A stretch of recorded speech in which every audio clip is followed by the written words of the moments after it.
ನಮಸ್ತೆ Deere aspirants, ನಾನು ನಿಮ್ಮ ಪ್ರೀತಿ ಕಿಟ್ಟಿ. ನಾವು ಈಗಾಗಲೇ ಏನು ಪ್ರಚಲಿತ ಘಟನೆಗಳನ್ನ ನೋಡ್ತಾ ಬಂದಿದ್ವಿ. ಗ್ರೂಪ್ ಸಿ ಪರೀಕ್ಷೆಗಳಿಗೆ ಏನು KPSC ಇಂದ ಕಾಲ್ಫಾರ್ಮ್ ಮಾಡೋ ಗ್ರೂಪ್ ಸಿ ಪರೀಕ್ಷೆಗಳು, FDA, SDA, VA village accountant ಮತ್ತು PDO ಪಂಚಾಯತ್ ಡೆವಲಪ್ಮೆಂಟ್ ಆಫೀಸರ್ಗಳಿಗೆ ಸಂಬಂಧಪಟ್ಟಂಥ ಕರೆಂಟ್ ಅಫೇರ್ಸ್ಗಳು. ಯಾಕೆಂತಂದರೆ ನೋಡಿ, ನಿಮ್ಗೆ ಒಂದು ತಿಳ್ಕೊಳ್ಳಿ, KPSC ಕೇಳೋ ಕರೆಂಟ್ ಅಫೇರ್ಸು ಮತ್ತು KA ಕೇಳೋ ಕರೆಂಟ್ ಅಫೇರ್ಸು ಸ್ವಲ್ಪ ಡಿಫ್ರೆಂಟ್ ಇರುತ್ತೆ. ಯಾಕೆ ಅಂತಂದರೆ KPSCನವ್ರು ಏನು ಮಾಡ್ತಾರೆ, ತುಂಬ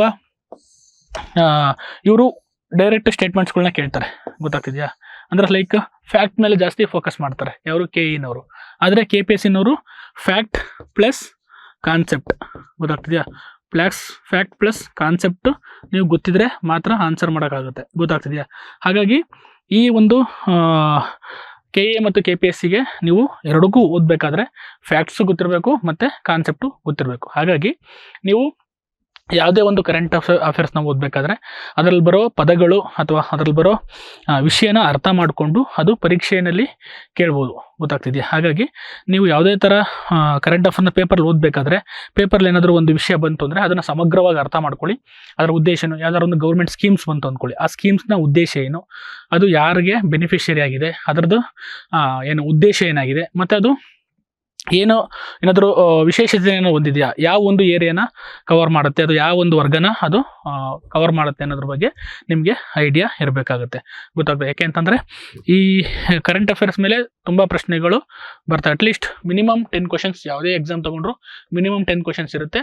10 to 15ವರೆಗೂ ಹೋಗುತ್ತೆ. ಅದು ಕೆಲವು ಎಕ್ಸಾಮ್ಸಲ್ಲಿ 20 ಕ್ವಶನ್ಸ್ ಸಹ ಕೇಳೋ ಚಾನ್ಸಸ್ ಇರುತ್ತೆ. ಹಾಗಾಗಿ ಕರೆಂಟ್ ಅಫೇರ್ಸು ತುಂಬ ಇಂಪಾರ್ಟೆಂಟು. ಹಾಗಾಗಿ ಕರೆಂಟ್ ಅಫೇರ್ಸ್ನ ಓದ್ಬೇಕಾದ್ರೆ ನಾನು ಮೊದಲೇ ನಿಮ್ಗೆ ಹೇಳಿದ್ದೀನಿ, main paper, news paper is the primary source of current affairs ಅಂತ ಹೇಳ್ತಾರೆ. ಯಾರು ನ್ಯೂಸ್ ಪೇಪರ್ ಚೆನ್ನಾಗಿ ಓದ್ತಾರೆ ಅವರು ಕರೆಂಟ್ ಅಫೇರ್ಸ್ನ ಚೆನ್ನಾಗಿ ಓದ್ತಾರೆ.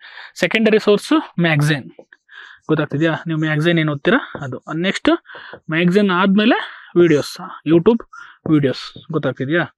ಅದು ಬಿಟ್ಟು ನೀವು ಮೂರು ನೀವು ಮಾಡಲೇಬೇಕು, ಗೊತ್ತಾಗ್ತಿದೆ. ಬರೀ ಒಂದ್ರ ಮೇಲೆ ಪೇಪರ್ ಓದಿದ್ರೆ ಎಲ್ಲ ಕವರ್ ಆಗಲ್ಲ, ಬರೀ ಮ್ಯಾಗ್ಝಿನ್ ಓದಿದ್ರೆ ಅರ್ಥ ಆಗಲ್ಲ, ಬರೀ ಯೂಟ್ಯೂಬ್ ವೀಡಿಯೋಸ್ ನೋಡ್ಕೊಂಡು ನೋಟ್ಸ್ ಮಾಡ್ಕೊಂಡ್ರೆ ಯೂಸ್ಫುಲ್ ಆಗಲ್ಲ, ಗೊತ್ತಾಗ್ತಿದೆ. ಹಾಗಾಗಿ ಈ ಮೂರನ್ನು ನೀವು ಫೋಕಸ್ ಮಾಡಲೇಬೇಕು. ಡೈಲಿ ದಿನನಿತ್ಯ ಪೇಪರ್ನ ಓದಲೇಬೇಕು. ಪೇಪರ್ ಓದೋದ್ರಿಂದ ನಿಮ್ಮ ಯಾವುದೇ ಪರೀಕ್ಷೆಗೆ ಒಂದು ವಿಷಯ ಸಮಗ್ರವಾಗಿ ಅರ್ಥ ಆಗುತ್ತೆ. ಅದ್ರ ಮೇಲೆ ಪ್ರಶ್ನೆಗಳು ಬಂದರೆ ಖಂಡಿತ ಆನ್ಸರ್ ಮಾಡ್ತೀರಾ. ಹಾಗಾಗಿ ನಾನು ಈಗಾಗಲೇ ಜೂನ್, ಜುಲೈ, ಆಗಸ್ಟ್, ಜುಲೈಗಳ ಕರೆಂಟ್ ಅಫೇರ್ಸ್ನ ಮುಗಿಸಿದ್ದೀನಿ. ಯಾರು ಆ ವಿಡಿಯೋಗಳನ್ನ ನೋಡಿಲ್ಲ, ನೀವು ಹೋಗಿ ಆ ವಿಡಿಯೋಗಳನ್ನ ಸರ್ಚ್ ಮಾಡ್ಬೋದು. ಹಾಗಾಗಿ ಮತ್ತು ಈ ಒಂದು ವಿಡಿಯೋದಲ್ಲಿ ಆಗಸ್ಟ್ ತಿಂಗಳ ಪ್ರಚಲಿತ ಘಟನೆಗಳು ಯಾವ್ಯಾವು ಅನ್ನೋದನ್ನ ನಾವು ನೋಡ್ತಾ ಹೋಗೋಣ. ನಾನು ನಿಮ್ಗೆ ಗೊತ್ತಿರೋ ಕೃಷ್ಣಮೂರ್ತಿ, PSI. ಅರ್ಥ ಆಗ್ತಿದೆಯಾ? Next Bengaluru first current affairs, Bengaluru tech summit, ಗೊತ್ತಾಯ್ತಾ? ಬೆಂಗಳೂರು ತಂತ್ರಜ್ಞಾನ ಸಮ್ಮೇಳನ ನಡೆದಿದೆ ಇಲ್ಲಿ ಬ್ಯಾಂಗ್ಳೂರು ಪ್ಯಾಲೇಸ್ ರೋಡಲ್ಲಿ, ಗೊತ್ತಾಗ್ತಿದೆಯಾ? ಇದು government of Karnataka, department of electronics, IT and BT ಏನು department of Karnataka, department of electronics and IT BT ಏನು ಡಿಪಾರ್ಟ್ಮೆಂಟ್ ಇದೆ ಅದು ಆಯೋಜಿಸಿದೆ ಬೆಂಗಳೂರು ಟೆಕ್ ಸಮ್ಮಿಟ್ ಅಂತ. ಎವರಿ ಇಯರು ಆಯೋಜನೆ ಮಾಡುತ್ತೆ. ಏಷ್ಯಾದ ಅತಿ ದೊಡ್ಡ ಒಂದು ಟೆಕ್ ಸಮ್ಮಿಟ್ ಆಗಿದೆ, ಗೊತ್ತಾಗ್ತಿದೆಯಾ? ಇದು ಯಾವಾಗ ನಡೆಯುತ್ತೆ ಅಂದರೆ November 19th 21st ಪ್ಯಾಲೇಸ್ ಗ್ರೌಂಡಲ್ಲಿ ನಡೆಯುತ್ತೆ, ಗೊತ್ತಾಗ. ಹಾಗಾಗಿ ನವಂಬರ್ ನಡೆಯೋದಕ್ಕೆ ಇದನ್ನು ಅನೌನ್ಸ್ ಮಾಡಿದ್ದಾರೆ, ಗೊತ್ತಾಗಿದೆ. 28th November to 1st December, 29th November to 1st December Bengaluru palace ರೋಡಲ್ಲಿ ಇದು ಇವೆಂಟು ನಡೆಯಲಿದೆ, ಗೊತ್ತಾಗ್ತಿದೆಯಾ? ಬೆಂಗಳೂರನ್ನು ಜಾಗತಿಕ ಉದ್ದೇಶ ಏನು ಅಂತ ನೋಡೋದಾದ್ರೆ, ಇದ್ರದ್ದು ಬೆಂಗಳೂರನ್ನು ಜಾಗತಿಕ ತಂತ್ರಜ್ಞಾನದ ನಾಯಕನಾಗಿಸುವ ಉದ್ದೇಶದೊಂದಿಗೆ 27ನೇ ಆವೃತ್ತಿಯ ಬೆಂಗಳೂರು ಟೆಕ್ ಸಮ್ಮಿಟನ್ನು ಏನಾಗಿದೆ November 19ರಿಂದ 21ರವರೆಗೆ ಬೆಂಗಳೂರಿನಲ್ಲಿ ಬೆಂಗಳೂರು ಅರಮನೆ ಮೈದಾನದಲ್ಲಿ ಇದನ್ನು ಆಯೋಜನೆ ಮಾಡಲಾಗಿದೆ, ಗೊತ್ತಾಯ್ತಾ? ಕರ್ನಾಟಕ ಸರ್ಕಾರದ IT BT ಇಲಾಖೆ ಇದನ್ನು ಆಯೋಜನೆ ಮಾಡ್ತಾ ಇದೆ, ಗೊತ್ತಿರಬೇಕು, ಗೊತ್ತಾಗ್ತಿದೆ. ಪ್ರಶ್ನೆ ಬರೋ ಚಾನ್ಸಸ್ ಇದೆ. ಸ್ಟೇಟ್ಮೆಂಟ್ ವೈಸ್ ಕೇಳಿದಾಗ ಯಾವ ಒಂದು ಇಲಾಖೆ ಅಂತ ಕೇಳ್ಬೋದು, ಗೊತ್ತಾಗ್ತಿದೆಯಾ? ಬೆಂಗಳೂರು ಟೆಕ್ ಶೃಂಗಸಭೆ ಏಷ್ಯಾದ ಅತಿ ದೊಡ್ಡ ಕಾನ್ವೇವ್ ಆಗಿದೆ, ಗೊತ್ತಾಗ್ತಿದೆಯಾ? ಅತಿ ದೊಡ್ಡ ಟೆಕ್ ಇವೆಂಟ್ ಆಗಿದೆ, ಗೊತ್ತಾಗ್ತಿದೆಯಾ? ಇದರದ್ದು ಘೋಷವಾಕ್ಯ ಅನ್ಬೌಂಡ್, ಗೊತ್ತಾಗ್ತಿದೆಯಾ? ಅನ್ಬೌಂಡ್, ಮಿತಿರಹಿತ ಘೋಷವಾಕ್ಯದಿಂದ ಈ ಸಮ್ಮೇಳನ ನಡೆಯಲಿದೆ, ಗೊತ್ತಾಯ್ತಾ? ಅನ್ಬೌಂಡ್. ನೆಕ್ಸ್ಟ್ 3 ದಿನಗಳ ಶೃಂಗಸಭೆಯಲ್ಲಿ ಅದಕ್ಕೆ ಪೂರಕವಾದಂಥ ಸಂವಾದ, ಉಪನ್ಯಾಸ ಕಾರ್ಯಕ್ರಮಗಳು ಮತ್ತು ಪ್ರದರ್ಶನಗಳನ್ನ ಈ ಒಂದು ಬೆಂಗಳೂರು ಟೆಕ್ ಟೆಕ್ ಸಮಿಟ್ ಅಲ್ಲಿ ಆಯೋಜನೆ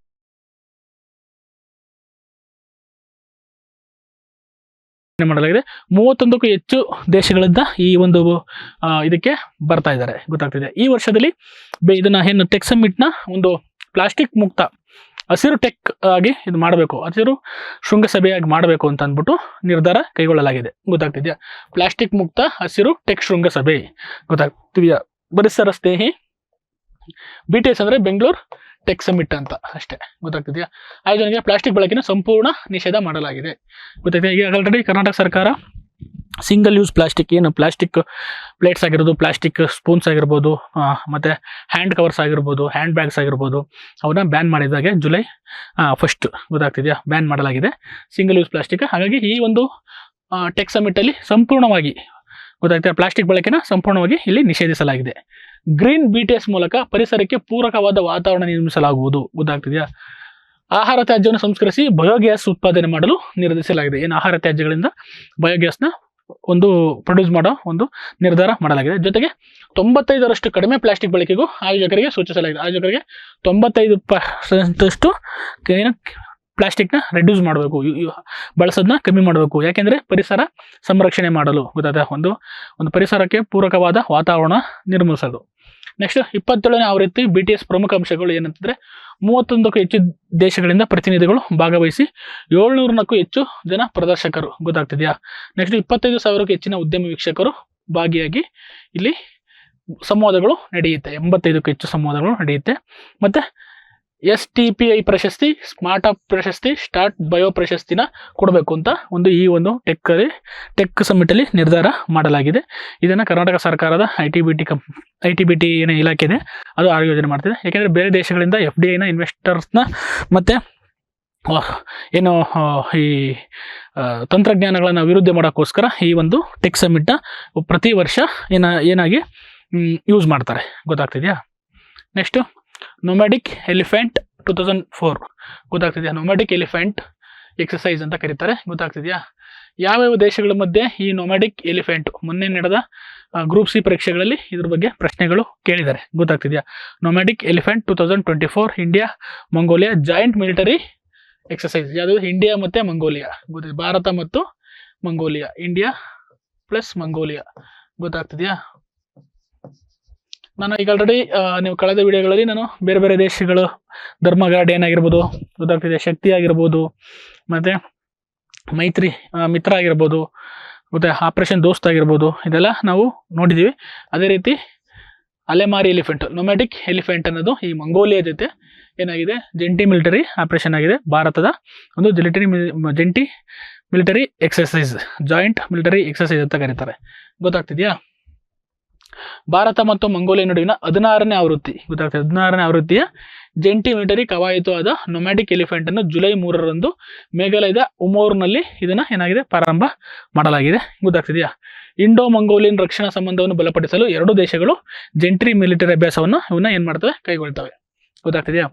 ಈ ವಾರ್ಷಿಕ ಸಮರಾಭ್ಯಾಸವು ಅರೆನಗರ ಪರ್ವತ ಪ್ರದೇಶಗಳಲ್ಲಿ ಅರೆ ಸಾಂಪ್ರದಾಯಿಕ ಕಾರ್ಯಾಚರಣೆಗಳಲ್ಲಿ ಪರಸ್ಪರ ಕೌಶಲ್ಯವನ್ನು ಹೆಚ್ಚಿಸುವ ಒಂದು ಗುರಿಯನ್ನು ಹೊಂದಿದೆ. ಏನು ಅಂದರೆ ಅರೆನಗರ ಮತ್ತು ಪರ್ವತ ಪ್ರದೇಶಗಳಲ್ಲಿ ಇದನ್ನ ಮತ್ತು ಅರೆ ಸಾಂಪ್ರದಾಯಿಕ ಕಾರ್ಯಾಚರಣೆಗೆ ಪರಸ್ಪರ ಕೌಶಲ್ಯಗಳು, ಎರಡೂ ದೇಶಗಳ ಕೌಶಲ್ಯಗಳು, ಸ್ಕಿಲ್ಸ್ನ ಎಕ್ಸ್ಚೇಂಜ್ ಮಾಡ್ಕೊಳೋದು ಮತ್ತು ತಂತ್ರಜ್ಞಾನಗಳನ್ನು ಎಕ್ಸ್ಚೇಂಜ್ ಮಾಡ್ಕೊಳೋದು, ಆ ಟ್ಯಾಕ್ಟಿಕ್ಸ್ನ ಎಕ್ಸ್ಚೇಂಜ್ ಮಾಡ್ಕೊಳೋ ಒಂದು ಪ್ರೋಗ್ರಾಮ್ ಆಗಿದೆ. ಇದ್ರ ಮೇನ್ ಇಂಪಾರ್ಟೆಂಟ್ ನಿಮಗೆ ಗೊತ್ತಿರಬೇಕಾಗಿರೋದು ನೊಮ್ಯಾಡಿಕ್ ಎಲಿಫೆಂಟ್ ಅನ್ನೋದು ಯಾವ ದೇಶಗಳ ಮಧ್ಯೆ ನಡೆಯುವ ಒಂದು ಮಿಲಿಟರಿ ಎಕ್ಸೈಸ್ ಆಗಿದೆ ಅನ್ನೋದು ನಿಮಗೆ ಗೊತ್ತಿರಬೇಕು. ಇಂದಿನ ಆವೃತ್ತಿಯನ್ನು 2023 ಮಂಗೋಲಿಯಾದಲ್ಲಿ ನಡೆಸಲಾಗಿತ್ತು. ಎರಡು ದೇಶಗಳು ಒಂದರ ನಂತರ ಮತ್ತೊಂದು ಆತಿಥ್ಯ ವಹಿಸ್ತವೆ. ಈ ವರ್ಷ ನಾವು ನಡೆಸಿದ್ರೆ ಮುಂದಿನ ವರ್ಷ ಅವರು ನಡೆಸ್ತಾರೆ. ಕಳೆದ ವರ್ಷ ಮಂಗೋಲಿಯಾದಲ್ಲಿ 2023 ನಡೆದಿತ್ತು. ಇದು 2024 ನಮ್ಮ ಇಂಡಿಯಾದಲ್ಲಿ ನಡೀತಿದೆ. ಇಲ್ಲಿ ಮೇಘಾಲಯದ ಉಮೋರ್ನಲ್ಲಿ ನಡೆಯಲಿದೆ, ಗೊತ್ತಾಗ್ತದೆ. ಹಾಗಾಗಿ ಮುಂದಿನ ವರ್ಷ ಎಲ್ಲಿ ನಡೆಯುತ್ತೆ ಅಂತಂದರೆ ಹಾಗೆ ಮಂಗೋಲಿಯಾದಲ್ಲಿ ಈ ಎಕ್ಸಸೈಸ್ ಕಂಡಕ್ಟ್ ಮಾಡ್ತಾರೆ, ಗೊತ್ತಾಗ್ತಿದೆಯಾ. ಇಲ್ಲಿ ನೋಡಿ, ಎರಡು ದೇಶಗಳ ಒಂದು ಮಿಲಿಟರಿ ಆಫೀಸರ್ಸ್. ಓಕೆ, ಈ ಸಮರಾಭ್ಯಾಸದಲ್ಲಿ ಭಾರತೀಯ ಸೇನೆಯ 45 ಜನರ ತುಕಡಿ ಭಾಗವಹಿಸುತ್ತದೆ. ಇದು ಪ್ರಮುಖವಾಗಿ ಸಿಕ್ಕಿಂ ಸ್ಕೌಟ್ಸ್ನ ತುಕಡಿ ಸಿಬ್ಬಂದಿಯನ್ನು ಒಳಗೊಂಡಿದೆ. ಸಿಕ್ಕಿಂ ಸ್ಕೌಟ್ಸ್ ಅನ್ನೋ ಒಂದು ಭಾರತದ 45 ಜನರ ತುಕಡಿ ಈ ಒಂದು ಸಮರಾಭ್ಯಾಸದಲ್ಲಿ ಭಾಗವಹಿಸುತ್ತೆ. ನೆಕ್ಸ್ಟ್, ಮಂಗೋಲಿಯನ್ ಸೇನೆಯ 150 ಕ್ವಿಕ್ ರಿಯಾಕ್ಷನ್ ಫೋರ್ಸ್ ತುಕಡಿಯು ಈ ಸಿಬ್ಬಂದಿ ಮಂಗೋಲಿಯಾ ದೇಶವನ್ನು ಪ್ರತಿನಿಧಿಸುತ್ತಾರೆ. 150 ಜನ ಕ್ವಿಕ್ ರಿಯಾಕ್ಷನ್ ಫೋರ್ಸ್ ಅಂತ ಕರೀತಾರೆ. ಕ್ವಿಕ್ ರಿಯಾಕ್ಷನ್ ಫೋರ್ಸ್ ತುಕಡಿಯ ಸಿಬ್ಬಂದಿ ಮಂಗೋಲಿಯಾ ದೇಶವನ್ನು ಪ್ರತಿನಿಧಿ ಮಾಡ್ತಾರೆ. ನೆಕ್ಸ್ಟ್ 16ನೇ ಆವೃತ್ತಿ ಜಂಟಿ ಮಿಲಿಟರಿ ಕವಾಯತಾದ ನೊಮ್ಯಾಡಿಕ್ ಎಲಿಫೆಂಟ್ ಮುಖ್ಯ ಉದ್ದೇಶವು ಭಯೋತ್ಪಾದಕ ಘಟನೆಗೆ ತೀಕ್ಷ್ಣ ಪ್ರತಿಕ್ರಿಯೆ ನೀಡುವುದಕ್ಕೆ ಸಂಬಂಧಿಸಿದೆ. ಯಾವುದಕ್ಕೆ ಜಾಸ್ತಿ ಫೋಕಸ್ ಮಾಡ್ತಾ ಇದೆ ಅಂತಂದ್ರೆ 16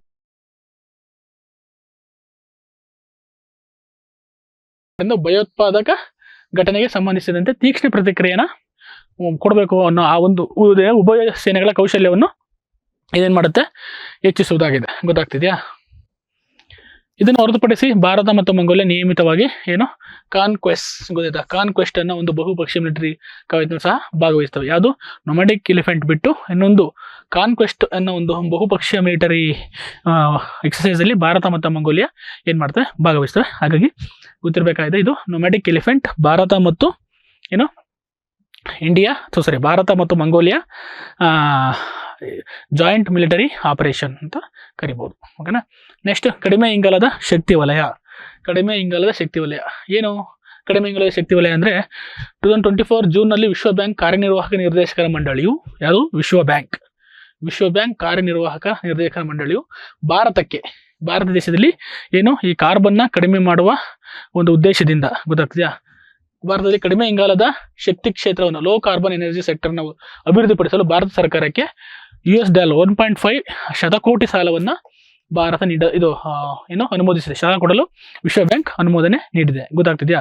ಇಂಥ ಸಾಲವನ್ನು ವಿಶ್ವ ಬ್ಯಾಂಕ್ 2ನೇ ಬಾರಿ ನೀಡ್ತಾ ಇದೆ ಭಾರತಕ್ಕೆ. ಗೊತ್ತಾಗ್ತಿದೆಯಾ? ಕಳೆದ ವರ್ಷ 2023ರಲ್ಲಿ ಕಡಿಮೆ ಇಂಗಾಲದ ಶಕ್ತಿ ಕ್ಷೇತ್ರ ಅಭಿವೃದ್ಧಿಗೆ ವಿಶ್ವ ಬ್ಯಾಂಕ್ ಭಾರತಕ್ಕೆ $1.5 ಬಿಲಿಯನ್ ಸಾಲವನ್ನು ಮಂಜೂರು ಮಾಡಿತ್ತು. ಗೊತ್ತಾಗ್ತಿದೆಯಾ? ಈ ಸತಿನೂ $1.5 ಶತಕೋಟಿ ಇದು ಮಂಜೂರು ಮಾಡಿದೆ. ಗೊತ್ತಾಗ್ತಿದೆ? ಯಾವುದು ವಿಶ್ವ ಬ್ಯಾಂಕ್ 2ನೇ ಬಾರಿ. ಏನಕ್ಕೆ ಅಂದ್ರೆ ಭಾರತದಲ್ಲಿ ಕಡಿಮೆ ಇಂಗಾಲದ ಶಕ್ತಿ ಕ್ಷೇತ್ರವನ್ನು ಅಂದ್ರೆ ಡಿಕಾರ್ಬನೈಸೇಷನ್ ಮಾಡೋಕ್ಕೆ, ಅಂದ್ರೆ ಕಡಿಮೆ ಪ್ರಮಾಣದ ಕಾರ್ಬನ್ನ ಇಮಿಟ್ ಮಾಡೋ ಒಂದು ಸೆಕ್ಟರ್ಗಳನ್ನ ಅಭಿವೃದ್ಧಿಪಡಿಸಲು ಈ ಒಂದು ಯಾವುದು ವಿಶ್ವ ಬ್ಯಾಂಕ್, ವೆರಿ ಇಂಪಾರ್ಟೆಂಟ್, ವಿಶ್ವ ಬ್ಯಾಂಕ್. ಈ ಪ್ರಶ್ನೆ ಬರೋ ಚಾನ್ಸಸ್ ಇರುತ್ತೆ, ನೋಟ್ ಮಾಡ್ಕೊಳ್ಳಿ. ಗೊತ್ತಾಗ್ತಿದೆ? ವಿಶ್ವ ಬ್ಯಾಂಕ್ ಎಷ್ಟು $1.5 ಏನು ಕೊಟ್ಟಿದೆ, ಸಾಲವನ್ನು ಭಾರತಕ್ಕೆ ಕೊಡಲು ಒಂದು ಅನುಮೋದನೆ ನೀಡಿದೆ. ಯಾವುದು ವಿಶ್ವ ಬ್ಯಾಂಕ್ನ ಕಾರ್ಯನಿರ್ವಾಹಕ ನಿರ್ದೇಶಕ ಮಂಡಳಿ. ಗೊತ್ತಾಗ್ತಿದೆಯಾ? ನೆಕ್ಸ್ಟ್ ಕಡಿಮೆ ಇಂಗಾಲದ ಶಕ್ತಿ ವಲಯ ಎಂದರೆ ಪಳೆಯುಳಿಕೆ ಇಂಧನಗಳು, ಕಲ್ಲಿದ್ದಲು, ಪೆಟ್ರೋಲಿಯಂ, ತೈಲ ಅನಿಲ ದಹನಕ್ಕೆ ಹೋಲಿಸಿದರೆ ಇದರ ದಹನದಿಂದ ಕಡಿಮೆ ಇಂಗಾಲವನ್ನು ಬಿಡುಗಡೆ ಮಾಡುವ ಶಕ್ತಿ ಮೂಲವನ್ನು ಸೂಚಿಸುತ್ತದೆ. ಗೊತ್ತಾಯ್ತಾ? ಇವನ್ನೆಲ್ಲ ಯೂಸ್ ಮಾಡ್ದಂಗೆ ಕಡಿಮೆ ಇಂಗಾಲವನ್ನು ಉತ್ಪತ್ತಿ ಮಾಡೋ ಇಂಧನವನ್ನು ಉಪಯೋಗಿಸೋದು. ಗೊತ್ತಾಗ್ತಿದೆಯಾ? ಕಡಿಮೆ ಇಂಗಾಲದ ಶಕ್ತಿ ವಲಯ ಎಂದರೆ ಪಳೆಯುಳಿಕೆ ಇಂಧನಗಳಾದ ಇವುಗಳನ್ನು ಹೊರತುಪಡಿಸಿ ಹೋಲಿಸಿದರೆ ಇದರಿಂದ ದಹನದಿಂದ ಕಡಿಮೆ ಇಂಗಾಲವನ್ನು ಬಿಡುಗಡೆ ಮಾಡುವ ಶಕ್ತಿ ಮೂಲಗಳನ್ನು ಸೂಚಿಸುತ್ತದೆ. ಯಾವುದಾದ್ರೆ ಸೋಲಾರ್ ಎನರ್ಜಿ ಆಗಿರ್ಬೋದು, ಗೊತ್ತಾಗ್ತಿದೆಯಾ, ಅಥವಾ ನ್ಯಾಚುರಲ್ ಗ್ಯಾಸ್ ಆಗಿರ್ಬೋದು, ಗ್ರೀನ್ ಹೈಡ್ರೋಜನ್ ಆಗಿರ್ಬೋದು, ಇವನ್ನ ಏನು ಮಾಡ್ತಾರೆ, ಯೂಸ್ ಮಾಡ್ತಾರೆ ಇದಕ್ಕೆ. ಓಕೆನಾ? ನೆಕ್ಸ್ಟ್ ಹೈಡ್ರೋಜನ್ ಅಥವಾ ಅಮೋನಿಯಾವನ್ನು ಶೂನ್ಯ ಇಂಗಾಲದ ಹೊರಸೂಸುವಿಕೆಯಿಂದ ಪರಿಗಣಿಸಲಾಗಿದೆ. ನಾನು ಹೇಳಿದೆ ಹೈಡ್ರೋಜನ್ ಮತ್ತೆ ಅಮೋನಿಯಾವನ್ನು ಶೂನ್ಯ ಇಂಗಾಲದ ಹೊರಸೂಸುವಿಕೆಯನ್ನು ಸೂಸುವ ಇಂಧನ ಎಂದು ಪರಿಗಣಿಸಲಾಗಿದೆ. ಮತ್ತು ಜೈವಿಕ ಇಂಧನಗಳು, ಏನು ಬಯೋಡೀಸೆಲ್ಸ್ ಅಂತ ಕರೀತಾರೆ.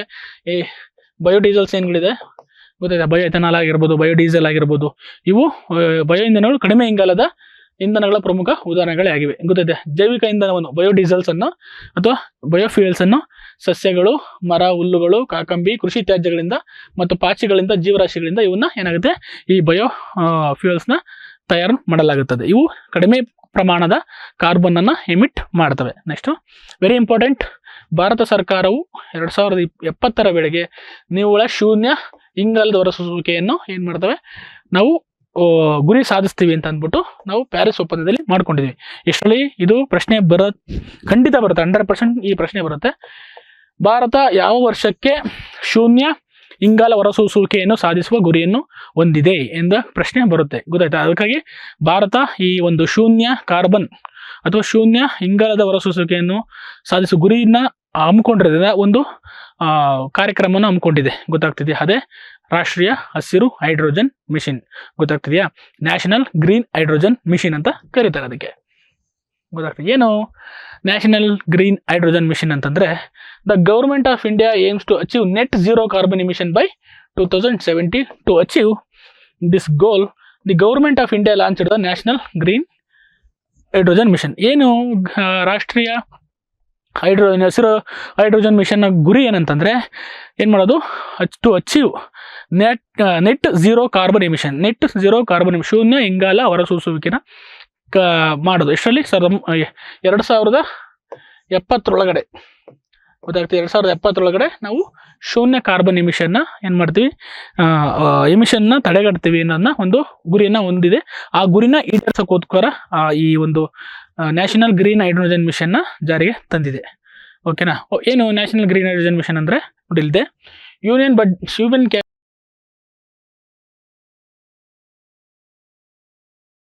Cabinet approves national green hydrogen mission at least 5 metric million ton ಏನು ಗ್ರೀನ್ ಹೌಸ್ ಗ್ಯಾಸಸ್ನ ಆನ್ಯಲಿ ಪ್ರೊಡಕ್ಷನ್ ಮಾಡೋದು. ಗೊತ್ತಾಗ್ತಾ, ಗ್ರೀನ್ ಹೌಸ್ ಅಲ್ಲ, ಗ್ರೀನ್ ಹೈಡ್ರೋಜನ್ನ ಪ್ರೊಡ್ಯೂಸ್ ಮಾಡೋದು. ನೆಕ್ಸ್ಟು 60 ರಿಂದ 100 ಗಿಗಾವ್ಯಾಟ್ ಎಲೆಕ್ಟ್ರೋಲೈಸರ್ ಕೆಪಾಸಿಟಿನ ಇಂಪ್ರೂವ್ಮೆಂಟ್ ಮಾಡೋದು.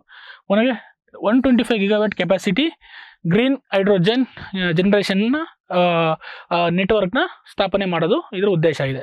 Next 1 lakh crore of importing savings, ಅಂದರೆ ಏನು ನಾವು ಈ ಫ್ಯೂಯಲ್ಸ್ಗಳನ್ನ ಇಂಪೋರ್ಟ್ ಮಾಡ್ಕೊತೀವಿ, ಏನು ಕ್ರೂಡ್ ಆಯಿಲ್ನ ಇಂಪೋರ್ಟ್ ಮಾಡ್ಕೊತೀವಿ ಬೇರೆ ಬೇರೆ ದೇಶಗಳಿಂದ, ಒಪೆಕ್ ಕಂಟ್ರೀಸ್ಗಳಿಂದ, ಸೌದಿ ಅರೇಬಿಯಾದಿಂದ, ರಷ್ಯಾದಿಂದ ನಾವೇನು 1 lakh ಕ್ರೂಡ್ ಆಯಿಲ್ನ ಇಂಪ್ರೂವ್ ಮಾಡ್ತೀವಿ, ಅದರದ ಸೇವಿಂಗ್ ಅಮೌಂಟ್ನ ಸೇವ್ ಮಾಡೋಕ್ಕೋಸ್ಕರ ಈ ಒಂದು ಗ್ರೀನ್ ಹೈಡ್ರೋಜನ್ ಮಿಷನ್ ಆಗಿದೆ. Next 50 MMT carbon dioxide annual ಎಮಿಷನ್ನ ಏನು ಮಾಡ್ಬೋದು, ಕಮ್ಮಿ ಮಾಡಬೇಕು ಅಂತ ಆಗಿದೆ. ನೆಕ್ಸ್ಟು 6 ಲಕ್ಷ ಜಾಬ್ಸ್ ಕ್ರಿಯೇಟ್ ಮಾಡಬೇಕು. ನೆಕ್ಸ್ಟು 8 ಲಕ್ಷ ಕೋಟಿ ಇನ್ವೆಸ್ಟ್ಮೆಂಟ್ನ ಗಳಿಸಬೇಕು ಅನ್ನೋದು ಇದು ಉದ್ದೇಶ ಆಗಿದೆ. ಏನಂದರೆ ಜಾಬ್ ಕ್ರಿಯೇಷನ್ ಆಗುತ್ತೆ, ಹೈಡ್ರೋಜನ್ ಮಿಷನ್ನಿಂದ ಜಾಬ್ ಕ್ರಿಯೇಷನ್ ಆಗುತ್ತೆ. ಹಾಗೆ ಇನ್ವೆಸ್ಟ್ಮೆಂಟ್ FDI ಬರುತ್ತೆ, ಫಾರಿನ್ ಡೈರೆಕ್ಟ್ ಇನ್ವೆಸ್ಟ್ಮೆಂಟ್ ಬರುತ್ತೆ. ಈ ಒಂದು 8 ಲಕ್ಷ ಕೋಟಿ ಇನ್ವೆಸ್ಟ್ಮೆಂಟ್ನ ತರಬೇಕು ಅಂತ ಅಂದ್ಬಿಟ್ಟು ಈ ನ್ಯಾಷನಲ್ ಗ್ರೀನ್ ಹೈಡ್ರೋಜನ್ ಮಿಷನ್ ಆಗಿದೆ. 6 ಲಕ್ಷಕ್ಕೂ ಹೆಚ್ಚು ಉದ್ಯೋಗಗಳನ್ನ ಕ್ರಿಯೇಟ್ ಮಾಡಬೇಕು. 50 ಮಿಲಿಯನ್ ಮೆಟ್ರಿಕ್ ಟನ್ ಕಾರ್ಬನ್ ಡೈಆಕ್ಸೈಡ್ನ ಏನು ಮಾಡಬೇಕು, ಕಮ್ಮಿ ಮಾಡಬೇಕು, ಎಮಿಷನ್ ಮಾಡೋದನ್ನ ಕಮ್ಮಿ ಮಾಡಬೇಕು. ಹಾಗೆ ಏನು ಬೇರೆ ಬೇರೆ ದೇಶಗಳಿಂದ ಕ್ರೂಡ್ ಆಯಿಲ್ ತರಿಸ್ಕೊಂಡು ಅದರಲ್ಲಿ 1 ಲಕ್ಷ ಕೋಟಿ ಇಂಪೋರ್ಟ್ನ ಸೇವಿಂಗ್ ಮಾಡೋ ಅಮೌಂಟ್ನ ಏನು ಖರ್ಚು ಮಾಡ್ತಿದ್ವಿ ನಾವು ಇದಕ್ಕೆ ಇದು ಮಾಡೋದು. ನೆಕ್ಸ್ಟ್ ಅದರಲ್ಲಿ ಒಂದು ಕಾನ್ಸೆಪ್ಟ್ ಡಿಕಾರ್ಬನೈಸೇಷನ್ ಅಂತ ಬರುತ್ತೆ. ಏನು ಡಿಕಾರ್ಬನೈಸೇಷನ್ ಅಂತಂದರೆ, decarbonisation refer to reduce the carbon intensity, ಅಂದರೆ ಏನು ಕಾರ್ಬನ್ ಇಂಟೆನ್ಸಿಟಿನ, ಕಾರ್ಬನ್ ಸಾಂದ್ರತೆನ ಕಮ್ಮಿ ಮಾಡೋದು. And lowering the level of greenhouse gases emission produced by the multitude sources, ಏನು ಬೇರೆ ಬೇರೆ ಸೋರ್ಸ್ಗಳಿಂದ ಗ್ರೀನ್ ಹೌಸ್ ಗ್ಯಾಸಸ್ ಎಮಿಷನ್ ಆಗ್ತವೆ. ಯಾವ ವಾಹನಗಳಾಗಿರ್ಬೋದು, ಕಾರ್ಖಾನೆಗಳಾಗಿರ್ಬೋದು, ಅಥವಾ ಜೌಗು ಪ್ರದೇಶಗಳಾಗಿರ್ಬೋದು, ಕೃಷಿ ಆಗಿರ್ಬೋದು, ಲೈವ್ ಸ್ಟಾಕ್ಸ್ ಆಗಿರ್ಬೋದು, ಅವರಿಂದ ಏನು ಗ್ರೀನ್ ಹೌಸ್ ಗ್ಯಾಸ್ ಪ್ರೊಡ್ಯೂಸ್ ಆಗುತ್ತೆ ಅದನ್ನು ಕಮ್ಮಿ ಮಾಡಬೇಕಾಗುತ್ತೆ. ಮಲ್ಟಿ ಸೋರ್ಸಸ್ ಇಂದ ಏನೇನು ಗ್ರೀನ್ ಹೌಸ್ ಗ್ಯಾಸ್ ಎಮಿಷನ್ ಆಗುತ್ತೆ ಅದರಿಂದ ಕಾರ್ಬನ್ ಡೈಆಕ್ಸೈಡು ಕಮ್ಮಿ ಮಾಡೋದು ಪ್ಲಸ್ ಗ್ರೀನ್ ಹೌಸ್ ಗ್ಯಾಸ್ನ ಕಮ್ಮಿ ಮಾಡೋದು, ಇದನ್ನು ಡಿಕಾರ್ಬನೈಸೇಷನ್ ಅಂತ ಕರೀತಾರೆ. ಇದನ್ನು it involves decarbonising energy and reducing CO2 levels per unit electricity generated. ಅಂದರೆ ಒಂದು ಎಲೆಕ್ಟ್ರಿಸಿಟಿ ಜನರೇಟ್ ಮಾಡೋಕ್ಕೆ, ಒಂದು ಯೂನಿಟ್ ಎಲೆಕ್ಟ್ರಿಸಿಟಿ ಜನರೇಟ್ ಮಾಡೋಕ್ಕೆ ಎಷ್ಟು ಕಾರ್ಬನ್ ಡೈಆಕ್ಸೈಡ್ ಎಮಿಟ್ ಆಗುತ್ತೆ ಅದನ್ನು ರಿಡ್ಯೂಸ್ ಮಾಡೋದು. Next decarbonisation reduce the carbon dioxide emission often through sustainable energy sources and the technologies to combat climate changes. ಅದಂತ ಏನು ಈ ಹವಾಮಾನ ಬದಲಾವಣೆ ಆಗ್ತಿದೆಯಲ್ಲ ಅದನ್ನು ತಡೆಗಟ್ಟೋಕ್ಕೋಸ್ಕರ ಈ ಡಿಕಾರ್ಬನೈಸೇಷನ್ ಮಾಡಬೇಕು. ಗೊತ್ತಾಗುತ್ತೆ, ಅಂದರೆ ಕಾರ್ಬನ್ ಡೈಆಕ್ಸೈಡ್ ಎಮಿಷನ್ ಆಗೋದನ್ನ ತಪ್ಪಿಸ್ಬೇಕು ಅಂತ ಕರೀತಾರೆ. Next an example of this switching from coal power plant to renewable energy sources like wind and solar power. ಏನು ನಾವು ಈಗ ಕೋಲ್ನ ಯೂಸ್ ಮಾಡಿ, ಕಲ್ಲಿದ್ದನ್ನ ಯೂಸ್ ಮಾಡಿ ನಾವು ಏನು ಮಾಡ್ತೀವಿ, ಎಲೆಕ್ಟ್ರಿಸಿಟಿನ ಜನರೇಟ್ ಮಾಡ್ತೀವಿ. ಇದನ್ನು ತೆಗೆದುಹಾಕಿ ಸೋಲಾರ್ ಅಥವಾ ವಿಂಡ್ ಎನರ್ಜಿ, ಯಾಕೆಂದರೆ ಇವು ರಿನ್ಯೂವಬಲ್ ಎನರ್ಜಿ ಮತ್ತು ಯಾವುದೇ ಥರ ಕಾರ್ಬನ್ ಡೈಆಕ್ಸೈಡ್ನ ಎಮಿಟ್ ಮಾಡಲ್ಲ. ಅದಕ್ಕೋಸ್ಕರ ಈ ಒಂದು ನೀವು ಏನು ಮಾಡಬೇಕು, ಅದಕ್ಕೆ ರಿನ್ಯೂವಬಲ್ ಎನರ್ಜಿನ ಯೂಸ್ ಮಾಡಿಕೊಂಡು ಕೋಲ್ನ ಏನು ನಾರ್ಮಲ್ ರಿನ್ಯೂವಬಲ್ ಎನರ್ಜಿನ ಉತ್ಪತ್ತಿ ಮಾಡಬೇಕಾಗತ್ತೆ. ಗೊತ್ತಾಗ್ತಿದೆಯಾ? Next strategic intervention for green hydrogen transition ಅಂತ ಸೈಟ್ ಅಂತ ಕರೀತಾರೆ. ಇದು ಸಹ ಏನು ಗ್ರೀನ್ ಹೈಡ್ರೋಜನ್ ಮಿಷನ್ ಇದೆಯಾ ಅದರ ಭಾಗವಾಗಿದೆ. ಗೊತ್ತಿದೆ, strategic intervention for green hydrogen transition in the initial stage 2 distinct financial incentive mechanism produced with the autoplay 1 crore up to 2019-30. ಗೊತ್ತಾಗ್ತಿದೆಯಾ? 17,490 ಕೋಟಿವರೆಗೂ ಏನು ಮಾಡ್ತಾರೆ, ಇದಕ್ಕೆ ಇನಿಷಿಯಲ್ ಸ್ಟೇಜಲ್ಲಿ ಫೈನಾನ್ಷಿಯಲ್ ಇದನ್ನು ಕೊಡ್ತಾರೆ, ಇನ್ಸೆಂಟಿವ್ ಕೊಡ್ತಾರೆ. ಗೊತ್ತಾಗ್ತಿದೆಯಾ? Incentive for manufacturing electrolysers. ಗೊತ್ತಾಗ್ತದೆ, ಏನಕ್ಕೆ ಇನ್ಸೆಂಟಿವ್ ಕೊಡ್ತಾರೆ ಅಂದರೆ ಮ್ಯಾನುಫ್ಯಾಕ್ಚರಿಂಗ್ ಆಫ್ ಎಲೆಕ್ಟ್ರೋಲೈಸರ್ಸ್ಗೆ. Next incentive for production of green ಹೈಡ್ರೋಜನ್ಗೆ. ಇಷ್ಟಕ್ಕೆ ಎಷ್ಟು ಕೋಟಿ? 17,490 ಕೋಟಿ ಏನಿದೆ ಏನು strategic intervention for green hydrogen transition ಅಂತ ಕರೀತಾರೆ. ಅದನ್ನ ಸೈಟ್ ಅಂತ ಕರೀತಾರೆ. ಗೊತ್ತಾಗ್ತಿದೆಯಾ? ಏನಕ್ಕೆ? Support domestic manufacturing electrolysers and offer incentives production for green hydrogen. ಏನು ಈ ಗ್ರೀನ್ ಹೈಡ್ರೋಜನ್ನ ಏನು ಮಾಡೋಕ್ಕೆ ಉತ್ಪತ್ತಿ ಮಾಡೋಕ್ಕೆ ಅಥವಾ ಇದನ್ನ ಇನ್ಸೆಂಟಿವ್ನ ಕೊಡ್ತಾರೆ. ಗೊತ್ತಾಗ್ತಿದೆಯಾ? ನೆಕ್ಸ್ಟ್ ಇಸ್ರೋ, ನಾಸಾ, IAS ಸಹಯೋಗಕ್ಕೆ ಉತ್ತೇಜನ, ಆಕ್ಸಿಮ್ 4 ಬೆನ್ನೇರಿ ಭಾರತೀಯರ ಬಾಹ್ಯಾಕಾಶ ಯಾನೆ. ಗೊತ್ತಾಯ್ತಾ? ಇಸ್ರೋ, ನಾಸಾ ಸೇರಿಕೊಂಡು ಒಂದು ಆಕ್ಸಿಮ್, ಗೊತ್ತಾಯ್ತಾ, ಅದಕ್ಕೆ ಸಹಯೋಗಕ್ಕೆ ಉತ್ತೇಜನ ನೀಡ್ತಾ ಇದೆ. ಗೊತ್ತಾಗ್ತಿದೆಯಾ? ಏನು ಆಕ್ಸಿಮ್ ಮಿಷನ್ 4 ಅಂತಂದ್ರೆ,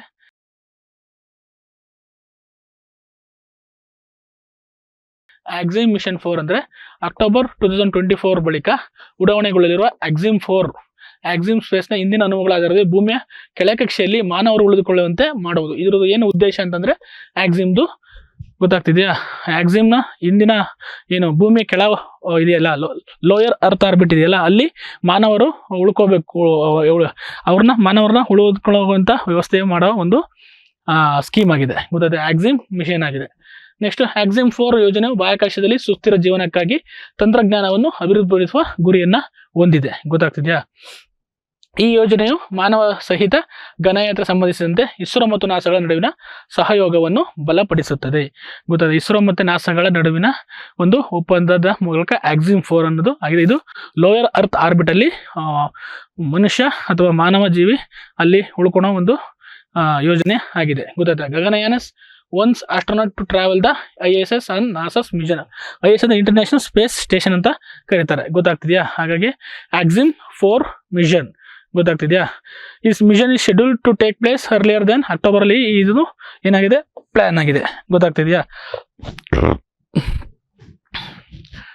ನೆಕ್ಸ್ಟ್ ಭಾರತೀಯ ಬಾಹ್ಯಾಕಾಶ ಸಂಶೋಧನೆಯ ಗಗನ ಯೋಜನೆಗಾಗಿ ತರಬೇತಿ ಪಡೆದ ತನ್ನ 4 ಗಗನಯಾತ್ರಿಗಳಲ್ಲಿ 2 ಈ ಆಕ್ಸಿಮ್ ಯೋಜನೆಗಾಗಿ ಮಾಡಿದೆ. ಏನು ಅಂಗಾದ ಪ್ರತಾಪ್ ಅವರೆಲ್ಲ ಏನು 4 ಜನ ಇದ್ರಲ್ಲ, ಆ 4 ಜನದಲ್ಲಿ 2 ಈ ಒಂದು ಗಗನ ಯೋಜನೆಗೆ ನೇಮಕ ಮಾಡಿದೆ. ಅದರಲ್ಲಿ 2ಗೆ ತರಬೇತಿ ಕೊಟ್ಟು ಈ 2 ಆಕ್ಸಿಮ್ ಯೋಜನೆಗೆ ಏನಾಗಿದೆ, ಮಿಷನ್ಗೆ ಆಯ್ಕೆ ಮಾಡಿದೆ. ನಾಸಾ ವೆಬ್ಸೈಟ್ನ ಮಾಹಿತಿ ಪ್ರಕಾರ 2024 ನಂತರ ನಿಗದಿಪಡಿಸಿರುವ ಆಕ್ಸಿಮ್ 4 ಮಿಷನ್ ಅಲ್ಲಿ ಭಾರತದ ಒಬ್ಬ ಗಗನಯಾತ್ರಿ ಮಾತ್ರ ಭಾಗವಹಿಸ್ತಾರಂತೆ ಅಂತ ಈಗ ಕನ್ಫರ್ಮ್ ಮಾಡಿದೆ. ನೆಕ್ಸ್ಟ್ ಆಕ್ಸಿಮ್ 4 ಮಿಷನ್ ಅಂತಾರಾಷ್ಟ್ರೀಯ ಬಾಹ್ಯಾಕಾಶ ನಿಲ್ದಾಣಕ್ಕೆ ಖಾಸಗಿ ಬಾಹ್ಯಾಕಾಶ ಹಾರಾಟವಾಗಿದ್ದು ಇದನ್ನು ಆಕ್ಸಿಮ್ ಸ್ಪೇಸ್ ನಾಸಾದ ಸಹಯೋಗದೊಂದಿಗೆ ನಿರ್ವಹಿಸುತ್ತದೆ. ಗೊತ್ತಾಯ್ತಾ? ಏನು ಇದರ ಉದ್ದೇಶ ಅಂತ ಹೇಳಿದ್ನಲ್ಲ, ಆಕ್ಸಿಮ್ 4 ಮಿಷನ್ ಅಂತಾರಾಷ್ಟ್ರೀಯ ಬಾಹ್ಯಾಕಾಶ ನಿಲ್ದಾಣಕ್ಕೆ ಖಾಸಗಿ ಬಾಹ್ಯಾಕಾಶ ಹಾರಾಟವಾಗಿದ್ದು ಇದನ್ನು ಆಕ್ಸಿಮ್ ಸ್ಪೇಸ್ ನಾಸಾದೊಂದಿಗೆ ಸಹಯೋಗದೊಂದಿಗೆ ನಿರ್ವಹಿಸುತ್ತಿದೆ. ಇದು ಅಂತಾರಾಷ್ಟ್ರೀಯ ಬಾಹ್ಯಾಕಾಶ ನಿಲ್ದಾಣಕ್ಕೆ ಕೈಗೊಳ್ಳಲಾಗುವ 4ನೇ ಖಾಸಗಿ ಗಗನಯಾನ ಮಿಷನ್ ಆಗಿದೆ. ಖಾಸಗಿ ಪ್ರೈವೇಟ್ ಒಂದು ಏನು ಖಾಸಗಿ ಗಗನಯಾನ ಮಿಷನ್ ಆಗಿದೆ. ಈ ಮಿಷನ್ನ ಅವಧಿಯನ್ನು 14 ದಿನಗಳಿಗೆ ಇದನ್ನ ನಿಗದಿ ಮಾಡಲಾಗಿದೆ. ಎಷ್ಟು ದಿನ? ಇದಕ್ಕೆ 14 ದಿನ ಇದನ್ನ ನಿಗದಿ ಮಾಡಲಾಗಿದೆ. ನೆಕ್ಸ್ಟ್ ಆಕ್ಸಿಮ್ 4 ಮಿಷನ್ ಸ್ಪೇಸ್ ಎಕ್ಸ್ ಕ್ರೂ ಡ್ರ್ಯಾಗನ್ ಬಾಹ್ಯಾಕಾಶ ನೌಕೆಯನ್ನು ಇದನ್ನ ಬಳಸಲಾಗ್ತದೆ. ಯಾವುದನ್ನ? ಸ್ಪೇಸ್ ಎಕ್ಸ್ ಏನಿದೆ, ಸ್ಪೇಸ್ ಎಕ್ಸ್ ಅನ್ನೋ ಒಂದು ಖಾಸಗಿ ಸಂಸ್ಥೆ ಇದೆಯಲ್ಲ, ಸ್ಪೇಸ್ ಎಕ್ಸ್ ಅನ್ನೋ ಒಂದು ಖಾಸಗಿ ಸಂಸ್ಥೆ ಈ ಒಂದು ಸ್ಪೇಸ್ ಎಕ್ಸ್ ಕ್ರೂ ಡ್ರ್ಯಾಗನ್ ಅನ್ನೋ ಒಂದು ಬಾಹ್ಯಾಕಾಶ ನೌಕೆಯನ್ನ ಈ ಒಂದು ಆಕ್ಸಿಮ್ 4 ಮಿಷನ್ಗೆ ಏನು ಮಾಡಿದೆ, ಮೀಸಲು ಇಟ್ಟೆ.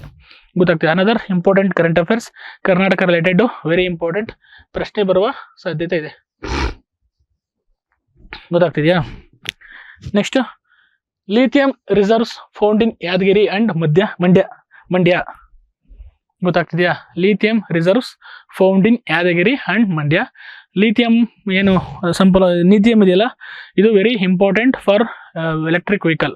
ಫ್ಯೂಚರಲ್ಲಿ ಎಲೆಕ್ಟ್ರಿಕ್ ವೆಹಿಕಲ್ಸ್ ಸಂಬಂಧಪಟ್ಟಂಗೆ ಆ ಒಂದು ಬ್ಯಾಟ್ರಿಗಳನ್ನ ಲಿಥಿಯಂ ಅಯಾನ್ ಬ್ಯಾಟ್ರಿ ಅಂತ ಕರೀತಲ್ಲ, ಆ ಲಿಥಿಯಂ ಅಯಾನ್ ಬ್ಯಾಟ್ರಿನ ತಯಾರಿಸೋಕ್ಕೆ ಇದು ತುಂಬ ಮುಖ್ಯವಾಗಿ ಬೇಕಾಗಿರುವ ಒಂದು ಖನಿಜ ಸಂಪನ್ಮೂಲ ಆಗಿದೆ. ಗೊತ್ತಾಗ್ತಿದೆಯಾ? ಏನಿದು ನೆಕ್ಸ್ಟು ಇದು ಎಲೆಕ್ಟ್ರಿಕ್ ವೆಹಿಕಲ್ ಒಂದು ಸೆಕ್ಟರ್ ಇದೆಯಲ್ಲ, ಅದಕ್ಕೆ ಬೂಸ್ಟ್ ಕೊಡೋಕ್ಕೆ ಇದು ಒಂದು ತುಂಬ ಪ್ರಮುಖವಾಗಿ ಬೇಕಾಗಿರೋ ಒಂದು ಖನಿಜ ಸಂಪನ್ಮೂಲ ಆಗಿದೆ. ಗೊತ್ತಾಗ್ತಿದೆಯಾ? ಯಾಕೆ ಸುದ್ದಿಯಲ್ಲಿದೆ ಅಂದರೆ ಪರಮಾಣು ಖನಿಜಗಳ ನಿರ್ದೇಶನಾಲಯವು ಕರ್ನಾಟಕದ ಮಂಡ್ಯ ಮತ್ತು ಯಾದಗಿರಿ ಜಿಲ್ಲೆಗಳಲ್ಲಿ ಲಿಥಿಯಂ ಸಂಪನ್ಮೂಲಗಳನ್ನು ಕಂಡು ಹಿಡಿದಿದೆ. ಗೊತ್ತಾಗ್ತಿದೆ? ಎಲ್ಲೆಲ್ಲಿ? ಕರ್ನಾಟಕದ ಮಂಡ್ಯ ಮತ್ತು ಯಾದಗಿರಿಲಿ ಈ ಲಿಥಿಯಂ ಸಂಪನ್ಮೂಲಗಳನ್ನ ಓರ್ನ ಕಂಡುಹಿಡಿದೆ. ಭಾರತ ಮತ್ತು ಪ್ರಪಂಚದಲ್ಲಿ ಎಲ್ಲೆಲ್ಲಿ ಸಂಪನ್ಮೂಲಗಳಿದೆ ನೋಡೋದಾದ್ರೆ ನಮ್ಮ ಕರ್ನಾಟಕದಲ್ಲಿ ಯಾದಗಿರಿ ಮತ್ತು ಮಂಡ್ಯ ಆಗಿದೆ. ಹಾಗೆ ಅದೇ ರೀತಿ ಭಾರತದಲ್ಲಿ ಜಮ್ಮು ಮತ್ತು ಕಾಶ್ಮೀರದಲ್ಲಿ ಈ ಹಿಂದೆ ರಿಯಾಸಿ ಜಿಲ್ಲೆಯಲ್ಲಿ ಇದನ್ನ ಕಂಡುಹಿಡಿಯಲಾಗಿತ್ತು. ಗೊತ್ತಾಗ್ತಿದೆಯಾ? ಸಲಾಲ್ ಹೈಮ್ನಾ ಪ್ರದೇಶಗಳಲ್ಲಿ ಮತ್ತು ಜಾರ್ಖಂಡ್ನ ಕೊಡರ್ಮಾ ಹಾಗೂ ಗಿರಿದಿಹಿ ಪ್ರದೇಶಗಳಲ್ಲಿ ಲಿಥಿಯಂ ಮೀಸಲುಗಳನ್ನು ಲಿಥಿಯಂ ರಿಸರ್ವ್ಗಳನ್ನ ಇದನ್ನು ಕಂಡುಹಿಡಿಯ ಆಗಿತ್ತು. ಗೊತ್ತಾಗ್ತಿದೆಯಾ? ನೆಕ್ಸ್ಟ್ ಜಮ್ಮು ಮತ್ತು ಕಾಶ್ಮೀರದಲ್ಲಿ 5.9 ಮಿಲಿಯನ್ ಟನ್ಗಳಷ್ಟು ಲಿಥಿಯಂ ನಿಕ್ಷೇಪಗಳ ಆವಿಷ್ಕಾರದಿಂದ ಭಾರತವು ವಿಶ್ವದಲ್ಲಿ ಲಿಥಿಯಂ ನಿಕ್ಷೇಪಗಳಲ್ಲಿ 6ನೇ ಸ್ಥಾನಕ್ಕೆ ಏರಿಕೆ ಆಗಿದೆ. ಗೊತ್ತಾಗ್ತಿದೆಯಾ?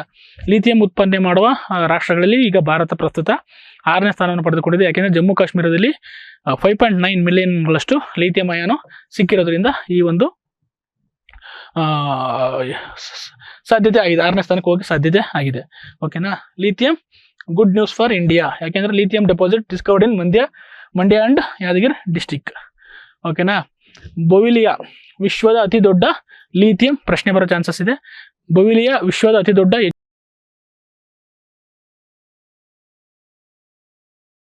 ಹೆಚ್ಚು ಲಿಥಿಯಂ ನಿಕ್ಷೇಪಗಳನ್ನು ಹೊಂದಿದೆ. ಗೊತ್ತಾಗ್ತಿದೆಯಾ? ನಂತರ ಸ್ಥಾನದಲ್ಲಿ ಅರ್ಜೆಂಟೈನಾ ಮತ್ತು USA ದೇಶಗಳಿವೆ. ಗೊತ್ತಾಗ್ತಿದೆಯಾ? ಆಸ್ಟ್ರೇಲಿಯಾವು ಪ್ರಪಂಚದಲ್ಲಿ ಅತಿ ಹೆಚ್ಚು ಲಿಥಿಯಂನ ಉತ್ಪಾದನೆ ಮಾಡುತ್ತೆ. ಇದು ಮ್ಯಾನುಫ್ಯಾಕ್ಚರ್ ಮಾಡುತ್ತೆ, ಪ್ರೊಡ್ಯೂಸ್ ಮಾಡುತ್ತೆ. ಇದು ಹೆಚ್ಚು ಲಿಥಿಯಂ ರಿಸರ್ವ್ನ ಹೊಂದಿದೆ. ಕನ್ಫ್ಯೂಸ್ ಮಾಡ್ಕೊಬಿಡಿ. ಬೊವಿಲಿಯಾ, ಆಸ್ಟ್ರೇಲಿಯಾ ಮತ್ತೆ ಚಿಲಿ ಸಹ ಎರಡು. ನೆಕ್ಸ್ಟ್ ABC ಅಂತ ನೆನಪಲ್ಲಿ ಇಟ್ಕೊಳ್ಳಿ.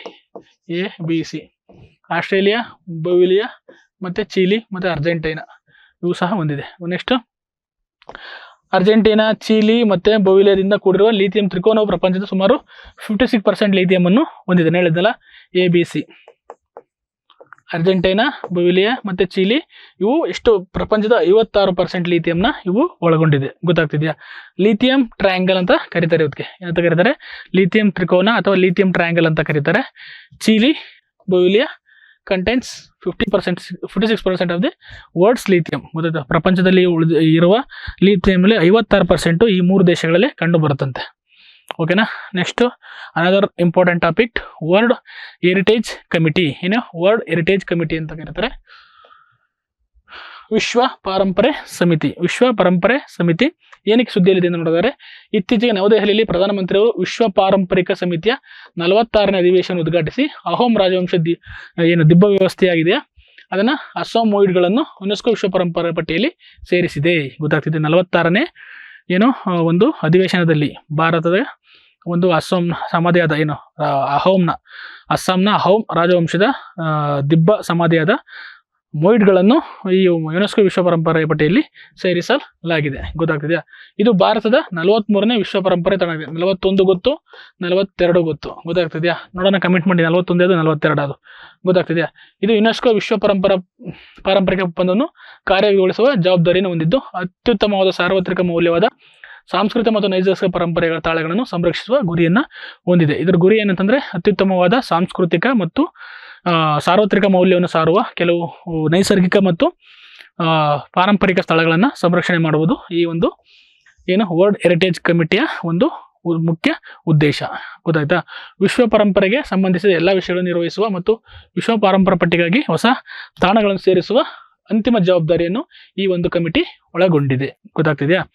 1972ರಲ್ಲಿ ಇದು ಜಾರಿಗೆ ಬಂದಿದೆ. ಯುನೆಸ್ಕೋ ವಿಶ್ವ ಪರಂಪರೆ ಒಪ್ಪಂದದ ಅಡಿಯಲ್ಲಿ ಈ ಸಮಿತಿಯನ್ನ ಏನ್ ಮಾಡಿದೆ? ಸ್ಥಾಪಿಸಲಾಗಿದೆ. ಗೊತ್ತಾಗ್ತಿದೆಯಾ? ಭಾರತವು ಇದೇ ಮೊದಲ ಬಾರಿಗೆ ವಿಶ್ವ ಪಾರಂಪರಿಕ ಸಮಿತಿಯನ್ನು ಸಭೆಯನ್ನು ಫಸ್ಟ್ ಟೈಮ್ ನಾವು ಇಂಡಿಯಾದಲ್ಲಿ ಇದನ್ನ ಆಯೋಜನೆ ಮಾಡ್ತಿದ್ವಿ. ಹಾಗಾಗಿ ನೆಕ್ಸ್ಟ್ 43 ಪ್ಲೇಸಲ್ಲಿ 43ನೇ ಒಂದು ಸ್ಥಳವಾಗಿ ಯಾವುದನ್ನ ನಾವು ಆಯ್ಕೆ ಮಾಡಿದ್ವಿ ಅಂದರೆ ಅಹೋಮ್ ರಾಜವಂಶದ ದಿಬ್ಬ ಸಮಾಧಿ ವ್ಯವಸ್ಥೆಯಾದ ಅಸ್ಸಾಂನ ಮೊಯಿಡಮ್ಗಳನ್ನು, ಗೊತ್ತಾಗ್ತದೆ, ಮೊಯಿಡಮ್ಗಳನ್ನು ಏನು ಮಾಡಲಾಗಿದೆ? ಈ ಪಟ್ಟಿಯಲ್ಲಿ ಸೇರಿಸಲಾಗಿದೆ. ನೆಕ್ಸ್ಟ್ ವಿಶ್ವ ಪರಂಪರೆಗೆ ಸೇರಿಸಲಾಗಿದೆ. ಪಾರಂಪರಿಕ ಒಪ್ಪಂದ ಸದಸ್ಯ ರಾಷ್ಟ್ರಗಳು ಚುನಾಯಿತ ಪ್ರತಿಗಳಿಂದ ಇದು ಕೂಡಿರುತ್ತೆ. ಹೋದಾಗ ಸದಸ್ಯತ್ವವು ಆವರ್ತನ ಆಧಾರದ ಮೇಲೆ ಸೇವೆ ಸಲ್ಲಿಸುತ್ತಿರುವ 21 ಚುನಾಯಿತ ಪ್ರತಿಗಳನ್ನು ಒಳಗೊಂಡಿದೆ. ನೆಕ್ಸ್ಟ್ ಯುನೆಸ್ಕೋ ಬಗ್ಗೆ ನೋಡೋದಾದ್ರೆ, ಯುನೆಸ್ಕೋ 1945ರಲ್ಲಿ ಇದು ಸ್ಥಾಪನೆಯಾಗಿ ವಿಶ್ವಸಂಸ್ಥೆ ವಿಶೇಷ ಸಂಸ್ಥೆಯಾಗಿದೆ.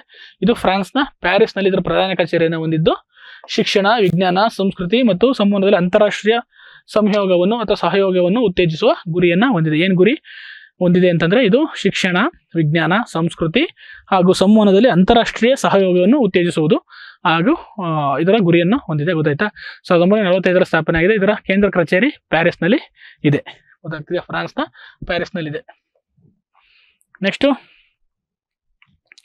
Important heritage sites in India. ಭಾರತದಲ್ಲಿರುವ ಪ್ರಮುಖ ಪಾರಂಪರಿಕ ತಾಣಗಳು. ಯಾಕೆಂದ್ರೆ ವರ್ಲ್ಡ್ ಹೆರಿಟೇಜ್ ಸೈಟ್ ಮೇಲೆ ಖಂಡಿತ ಪ್ರಶ್ನೆ ಬಂದೇ ಬರುತ್ತೆ, ಗೊತ್ತಾಗ್ತಿದ್ಯಾ? ನೋ ಡೌಟೇ ಇಟ್ಕೋಬೇಡಿ, ಇದು ನೀವು ಓದಲೇಬೇಕು.